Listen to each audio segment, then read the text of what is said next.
World where every flower has a secret, there lived a fairy named Lila. She was not an ordinary fairy. She was the Rose Fairy, the guardian of the most magical flowers in the forest, the roses that held the balance between life and magic. Her wings shimmered as morning dew, and her heart was pure as the flowers she watched.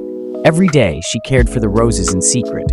She had developed secretly in the deep part of the forest. But something different happened one fine day. A cold, unnatural wind swept through the trees, and a dark shadow appeared, an evil sorcerer who had been away for years. His twisted magic started sucking the life from the roses.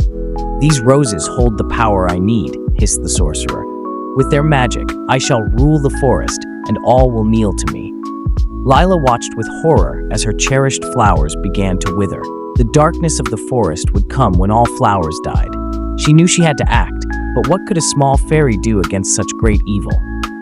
With courage in her heart, Lila set off on a quest to find the one thing that could stop the sorcerer, the legendary eternal rose.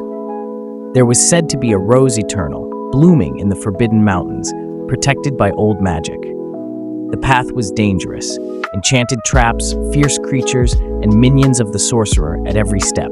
But Lila was not going to back down. She braved the dangers and finally reached the peak of the mountain, where this sea of mists bloomed an eternal rose.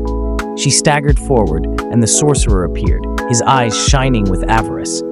"You've come too far, little fairy," he said with a sneer, "but right here is where your story ends."